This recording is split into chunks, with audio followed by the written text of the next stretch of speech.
Hi everyone! Welcome back to Pocket Therapy. We've all heard the term boundaries, and we know how important it is, right? Well, it got me thinking, what exactly are boundaries?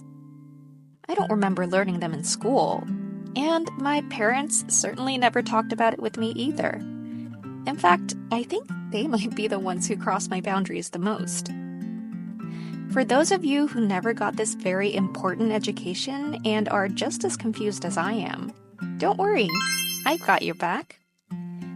I did some research so you won't have to be abused any longer. Let's talk about understanding boundaries and how to establish them so that people around you respect them. Boundaries are the limits we set in our relationships to protect our well-being and personal space. They define what is acceptable and unacceptable behavior from others. Remember, boundaries can vary greatly by person, so make sure you don't judge others' boundaries, even if they don't align with yours. A boundary could be as simple as needing time alone after a busy day, or more complex, like discussing how to handle conflicts.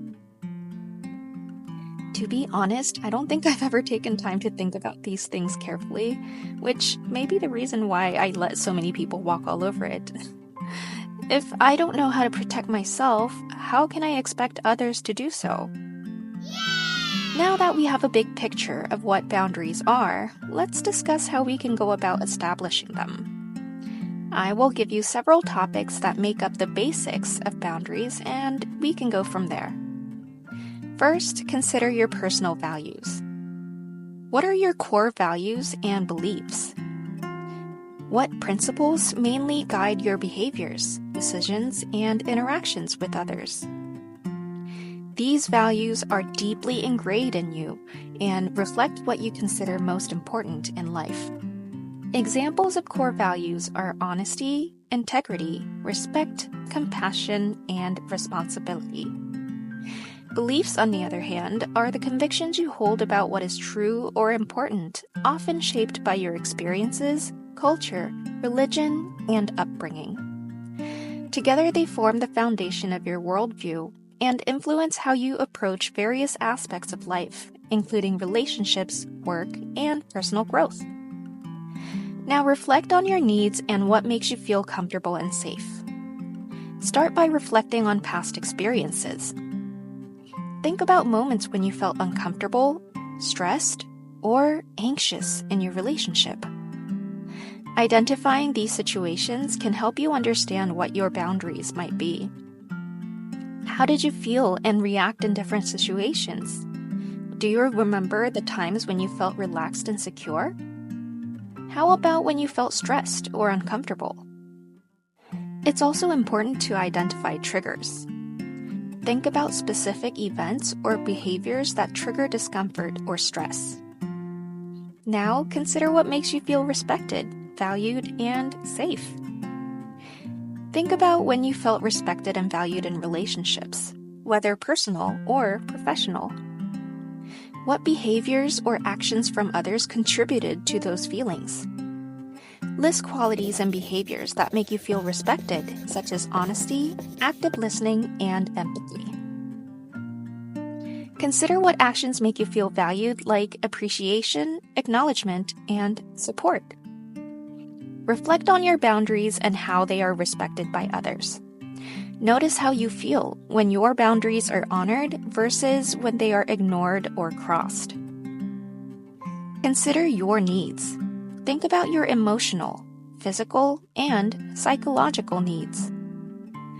What do you need from others to feel safe and secure? This could include trustworthiness, consistency, or physical space. If you're still having a hard time, consider people you admire and respect. What behaviors do they exhibit that make you feel respected and valued?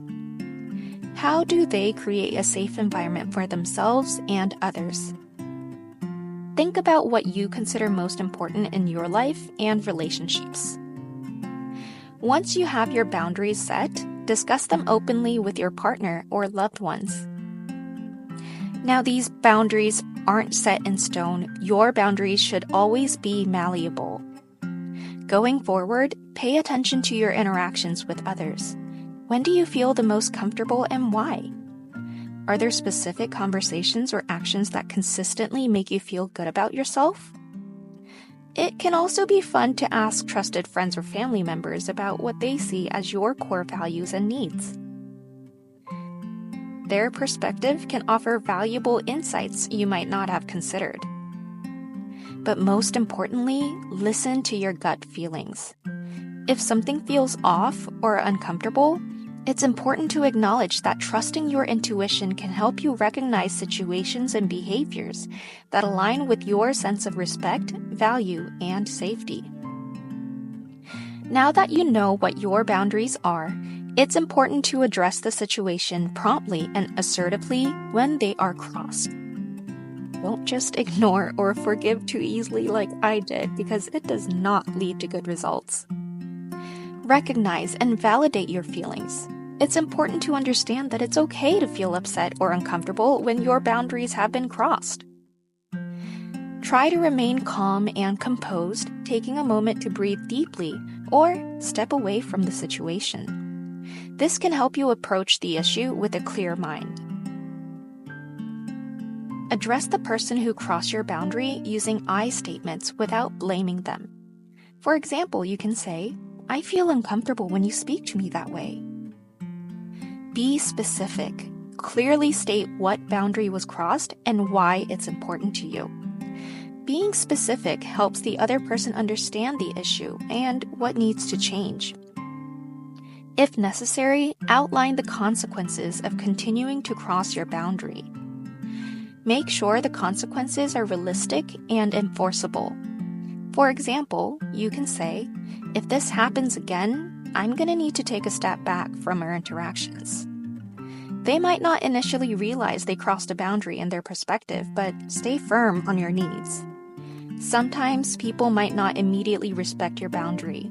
Be prepared to reassert as needed.